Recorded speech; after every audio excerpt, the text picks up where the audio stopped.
إن الحمد لله نحمده ونستعينه ونستغفره ونعوذ بالله من شرور أنفسنا ومن سيئات أعمالنا من يهده الله فلا مضل له ومن يضلل فلا هادي له وأشهد أن لا إله إلا الله وحده لا شريك له وأشهد أن سيدنا محمدا عبده ورسوله لا نبي بعده اللهم صل وسلم على سيدنا محمد وعلى آله وصحبه ومن تبعهم بإحسان إلى يوم الدين أما بعد قال الله أوصيكم وإياي نفسي بطاعة الله والتقوى قال الله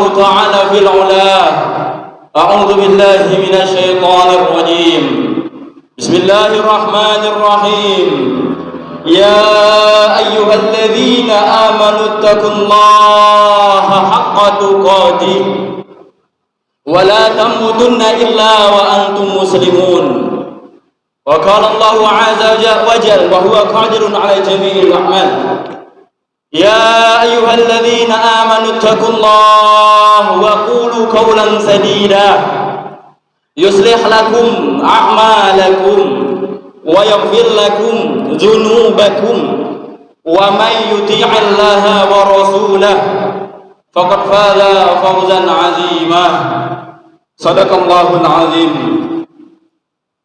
Syukur kepada Allah Subhanahu wa taala dengan ucapan alhamdulillah rabbil alamin. Bertakwa kepada Allah Subhanahu wa taala walaupun kita hamba yang selalu berdosa, bermaksiat di hadapan Allah Subhanahu wa taala, dengan senantiasa menjalankan seluruh perintah Allah Subhanahu wa taala dan menjauhi segala larangan Allah Subhanahu wa taala. Bersalawat kita kepada Rasulullah sallallahu alaihi wasallam, habibuna syafi'una wa qurratu a'yunina wa maulana Muhammad sallallahu alaihi wasallam, dengan ucapan Allahumma salli ala sayyidina Muhammad wa ala ali sayyidina Muhammad. Hadirin jamaah salat Jumat yang dirahmati oleh Allah Subhanahu wa taala, mungkin kita sudah menempuh kehidupan dunia ini, yang sudah berumur mungkin sudah menempuh pahitnya kehidupan, manisnya kehidupan, bahkan ada hidupnya penuh dengan rasa pahit, namun dia senantiasa melapangkan diri dan hatinya untuk selalu terlihat manis. Sehingga ini telah dikatakan oleh Rasulullah SAW, di dunia ini mungkin kita ada yang telah mencapai keberhasilan, atau mungkin ada yang belum mencapai keberhasilan tersebut. Tetapi di dunia seperti itulah kehidupan sebagai seorang hamba dan umat Nabi sallallahu alaihi wasallam. Sehingga Rasulullah sallallahu alaihi wasallam, walaupun kita mencapai kesuksesan kita di dunia, Rasulullah sallallahu alaihi wasallam tetap mengingatkan kita dari jauh-jauh hari bahwasanya Abu Hurairah radhiyallahu anhu qala sami'tu Rasulullah sallallahu alaihi wasallam yaqul innad dunya mal'unatun mal'unun wa fiha. Dunia ini dilaknat oleh Allah Subhanahu wa taala. Mal'unun wa fiha, bahkan isi dunia ini Allah laknat. Yang rumahnya mewah Allah laknat, yang jadi polisi Allah laknat, yang jadi TNI Allah laknat, yang jadi ustadz Allah laknat, yang jadi dosen, profesor Allah laknat, yang jadi pengusaha, yang jadi pedagang, bahkan yang dia berjualan Allah laknat. Bagaimana agar supaya kita tidak dilaknat di kehidupan dunia ini? Illa zikrullah, kecuali polisi yang ingat pada Allah Subhanahu wa taala, kecuali TNI yang selalu ingat dengan Allah, kecuali penjual pedagang yang ingat kepada Allah, kecuali seorang dosen, seorang profesor, seorang ustadz yang selalu ingat kepada Allah Subhanahu wa taala. Bahkan mohon maaf, kita sebagai orang tua, sebagai suami ada potensi dilaknat oleh Allah Subhanahu wa taala, kecuali suami dan wali tersebut selalu mengajak anak dan istrinya untuk selalu mengingat Allah Subhanahu wa taala. Karena mengapa Rasulullah SAW mengingatkan kita seperti ini? agar supaya kita sebagai umat tidak terlalu terlena dengan kehidupan dunia ini. Minimal mengingat Allah Subhanahu wa taala. Mungkin kita sibuk di kantor, mungkin kita sibuk dengan jualan kita sibuk dengan murid-murid kita, sibuk dengan mahasiswa kita. Tetapi Rasulullah SAW mengingatkan kita agar senantiasa ketika kita datang ke kantor kita minimal ingat dengan Allah Subhanahu wa taala. Minimal ucap bismillahirrahmanirrahim ketika kita keluar dari rumah kita. Minimal ucap bismillahirrahmanirrahim ketika kita bertugas di jalanan mengatur lalu lintas. Minimal ucap bismillahirrahmanirrahim ketika kita memulai membuka bengkel kita, membuka toko kita. Agar mengapa? Agar tidak ada potensi dilaknat oleh Allah Subhanahu wa taala. Sehingga Rasulullah dalam hadis lain mengatakan, kullu amrin zibalin la yubda fihi bismillahirrahmanirrahim fahuwa aqta. Hamba Allah umat Nabi Muhammad sallallahu alaihi wasallam yang mana memulai aktivitasnya, membuka warungnya, membuka bengkelnya, memakai seragamnya, masuk ke dalam kantornya tetapi tidak mengucap bismillahirrahmanirrahim, tidak ingat pada Allah Subhanahu wa taala, fahuwa aqta, maka akan sia-sia saja. Banyak orang ketika sudah tinggi jabatannya mereka lupa kepada Allah Subhanahu wa taala. Ketika toko mereka rintis, mungkin dari awal mereka ingat pada Allah Subhanahu wa taala. Ketika tokonya besar, ketika dagangannya lancar, ketika pangkatnya bertambah, ketika ilmunya Allah tingkatkan, lupa kepada Allah Subhanahu wa taala. Inilah potensi yang dilaknat oleh Allah Subhanahu wa taala. Illa zikrullah, kecuali mereka yang masih ingat kepada Allah Subhanahu wa taala. Jabatan tinggi masih ingat dengan Allah Subhanahu wa taala. Tokonya besar masih ingat dengan Allah Subhanahu wa taala. Bengkelnya lancar, banyak orang datang ke bengkel-bengkelnya, banyak datang ke warung-warungnya, tetapi masih ingat kepada Allah Subhanahu wa taala. Inilah orang yang tidak ada potensi, yang mereka tidak dilaknat oleh Allah Subhanahu wa taala. Bahkan potensi laknat azab Allah Subhanahu wa taala di dalam Al-Qur'an disebutkan, wa mal hayatud dunya illa mata'ul ghurur. Kehidupan kita di dunia ini cuma menipu. Punya rumah 2 tingkat, kita meninggal, tipuan belaka, akan tinggal rumah 2 tingkat. Mobil, motor yang diberikan Allah Subhanahu wa taala, yang kita beli, yang kita cicil, ketika meninggal menipu, akan tinggal mobil dan motor. Harta-harta yang kita kumpulkan, dagangan yang kita jualkan, ketika kita habis usia kita, mata'ul ghurur, hanya tipuan belaka saja. Kecuali zikrullah, ingat kepada Allah Subhanahu wa taala, maka dia tidak akan menipu kita. Ucapan bismillahirrahmanirrahim kita, ucapan alhamdulillahirabbil alamin kita yang kita ucapkan untuk selalu mengingat Allah akan senantiasa ada di sisi Allah Subhanahu wa taala. Hadirin jamaah salat Jumat yang dirahmati oleh Allah Subhanahu wa taala, itu orang pertama yang tidak dilaknat oleh Allah Subhanahu wa taala, yaitu orang yang selalu senantiasa ingat kepada Allah Subhanahu wa taala dalam segi perbuatan ataupun amalan-amalannya, baik dalam pekerjaan maupun dalam ibadahnya. Adapun orang yang kedua yang tidak dilaknat oleh Allah Subhanahu wa taala, aliman. Orang yang alim.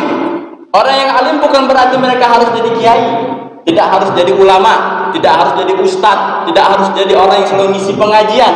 Orang yang alim mereka yang senantiasa tahu ini jalan yang baik, ini jalan yang buruk, itu orang yang alim. Orang yang alim mereka tahu bahwasanya jikalau melakukan hal tersebut Allah akan murka kepada mereka. Jikalau melakukan hal tersebut Allah marah pada mereka. Itu orang yang alim.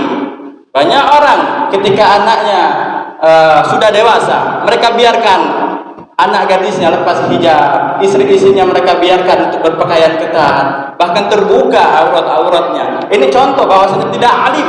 Orang yang alim merupakan ketika anak-anaknya membuka aurat, mereka sadarkan, mereka didik bahwasanya menutup aurat lebih baik daripada membuka aurat. Inilah orang yang alim. Istri-istrinya keluar rumah tanpa izin suaminya, membuka jilbabnya, lalu kita biarkan istri kita seperti itu. Inilah orang yang tidak alim. Orang yang alim mereka selalu menegur, orang yang alim selalu mengajak kepada kebaikan. Bahkan mohon maaf, jikalau kita hidup di dunia ini selalu mengajak untuk kepada kebaikan dengan kealiman kita, orang-orang ketika kita meninggal mereka akan menceritakan kepada teman-teman yang lain bahwasanya kita selalu berperilaku baik. Hadirin jemaah salat Jumat yang dirahmati oleh Allah Subhanahu wa taala. Bahkan Rasulullah sallallahu alaihi wasallam, orang yang alim ini akan dimudahkan jalannya untuk menuju surga. Sebagaimana Rasulullah sallallahu alaihi wasallam bersabda, Man salaka tariqan yaltamis fihi ilma, sahalallahu lahu tariqan ilal jannah. Orang yang hidup di dunia ini tetapi dengan pegangan ilmu, Allah mudahkan bagi mereka ilal jannah, kepada jalan surga. Mau apapun pangkatnya, jadi DPR, ketika mereka menjadi DPR tapi berpegang dengan ilmu, maka dia akan menjadi DPR yang sukses ke dalam surga. Jadi aparat, jadi pejabat, jadi pedagang, jadi penjual, ketika mereka berpegang dengan ilmu, maka jualan-jualannya, dagangan-dagangnya, jabatan-jabatannya akan memudahkan mereka untuk menuju jannah, surganya Allah Subhanahu wa taala. Hadirin jemaah salat Jumat yang dirahmati oleh Allah Subhanahu wa taala. Mungkin kita belum masuk ke dalam kategori yang pertama, zikrullah. Mungkin kita sering lalai untuk mengingat Allah, sering lupa untuk mengingat Allah. Atau kita juga lalai dalam selalu untuk senantiasa mengajak kepada kebaikan. Mungkin juga kita belum masuk ke dalam kategori yang kedua sebagai orang yang alim. Mungkin kita selalu lalai untuk menegur anak istri kita, selalu lalai untuk mendidik anak istri kita. Minimal kita masuk ke dalam kategori yang ketiga. Adapun kategori orang yang ketiga yang tidak dilaknat oleh Allah Subhanahu wa taala, muta'alliman, orang yang selalu ingin mendapatkan ilmu, orang yang selalu ingin belajar, orang yang selalu ingin mendidik hatinya kepada yang lebih baik. Dalam artian ada pengajian mereka datang, ada TPA mereka masukkan anak-anaknya, ada pengajian ibu-ibu mereka masukkan istrinya. Minimal kita menjadi orang yang muta'alliman, orang yang selalu ingin belajar, orang yang selalu ingin memperbaiki dirinya. Karena mengapa? Karena mungkin yang pertama ataupun yang kedua kita tidak bisa. Minimal kita masuk ke dalam kategori yang ketiga, yaitu orang yang selalu ingin belajar, orang yang selalu ingin merubah, baik merubah dirinya kepada hal yang lebih baik ataupun merubah anak istrinya kepada hal-hal yang lebih baik. Banyak anak zaman sekarang mereka keluar bebas, lugas, tanpa ada perhatian dari orang tuanya, dan ini menjadi tanggung jawab kita sebagai orang tua. Sebagaimana Rasulullah SAW mengatakan, "Kullukum ra'in wa kullukum mas'ulun an ra'iyatihi." Kita sebagai orang tua, kita semua di dunia ini adalah sebagai penanggung jawab, orang yang selalu menanggung hal-hal yang ada di dalam anak istri kita, dan setiap yang kita tanggung akan diminta pertanggungjawaban oleh Allah Subhanahu wa taala, mulai hal yang kecil sampai hal yang besar. Hadirin jemaah salat Jumat yang dirahmati oleh Allah Subhanahu wa taala, marilah senantiasa kita mendidik hati kita agar kita hidup di dunia ini walaupun kita berdosa, walaupun kita bermaksiat, minimal ada satu amalan, ada suatu perbuatan yang baik yang selalu mendongkrak hati kita, mendongkrak keluarga kita untuk selalu memperbaiki diri kita agar tidak dilaknat oleh Allah Subhanahu wa taala. Untuk apa kita jabatan tinggi, untuk apa kita rumah besar, tetapi potensi laknat Allah Subhanahu wa taala akan datang. Untuk apa kita mobil kita beli banyak, motor kita koleksi, tetapi ada potensi dilaknat Subhanahu wa taala. Bahkan mohon maaf, mungkin bisa jadi orang yang jabatannya rendah, orang yang mohon maaf memungut sampah, karena dia mengingat Allah Subhanahu wa taala, bersyukur kepada Allah Subhanahu wa taala, walaupun pekerjaannya rendah, boleh jadi orang yang pekerjaan rendah tadi lebih baik daripada kita yang mempunyai jabatan, lebih baik daripada kita yang mempunyai kekuasaan.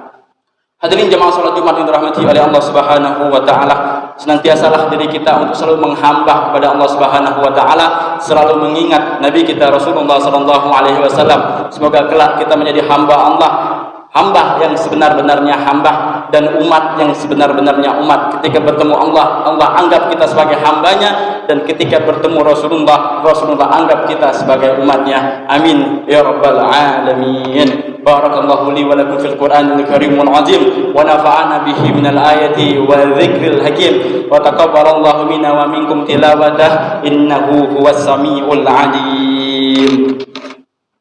اللهم صل وسلم وبارك وبارك على رسولك سيدنا مولانا محمد ورضي الله تعالى عن كل الصحابه اجمعين.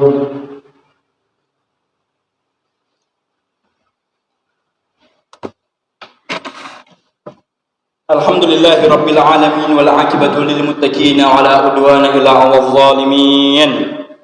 وأشهد أن لا إله إلا الله وحده لا شريك له إرغاما لمن جهد به وكفر وأشهد أن سيدنا محمدا عبده ورسوله سيد الخلائق والبشر اللهم صل وسلم على سيدنا محمد وعلى آله وصحبه ما اتصل عين بنظر وأذن بخبر أما بعد فيا معاشر المسلمين اتقوا الله تعالى وذروا الفواحش ما ظهر منها وما بطن وحافظوا على الطاعة وحضور الجمعة والجماعة عباد الله واعلموا أن الله أمركم بأمر بدأ به بنفسه وثنى بملائكة قدسه فقال الله تعالى في العلا والعصر إن الإنسان لفي خسر إلا الذين آمنوا وعملوا الصالحات وتواصوا بالحق وتواصوا بالصبر وقال الله تعالى في كتابه إن الله وملائكته يصلون على النبي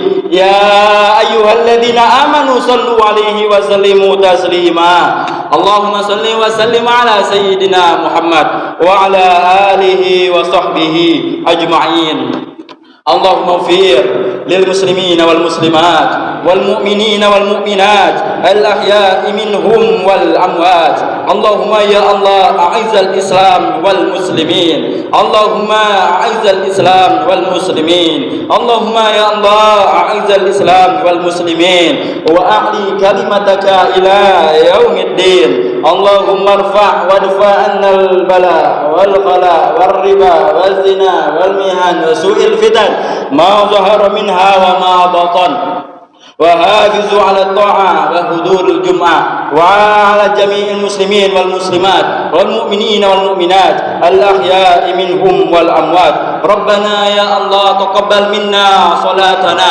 وصيامنا وقيامنا وركوعنا وسجودنا وقعودنا وتخشعنا وتضرعنا وتعبدنا وتمم تقصير لنا يا الله يا رب العالمين ربنا يا الله هب لنا من أزواجنا وذرياتنا قرة أعين واجعلنا للمتقين إماما ربنا يا الله نسألك حسن الخاتمة ونعوذ بك يا الله من سوء الخاتمة ربنا آتنا في الدنيا حسنة وفي الآخرة حسنة وقنا عذاب النار وقنا عذاب النار وقنا عذاب النار وأدخلنا الجنة مع الأبرار يا عزيز يا غفار يا رب العالمين سبحان ربك رب العزة عما يصفون وسلام على المرسلين والحمد لله رب العالمين عباد الله إن الله يأمركم بالعدل والإحسان وإيتاء ذي القربى وينهى عن الفحشاء والمنكر والبغي يعظكم لعلكم تذكرون فاذكروا الله العظيم يذكركم واشكروا على نعمه يزدكم ولا ذكر الله أكبر والله يعلم ما تصنعون وأقيموا الصلاة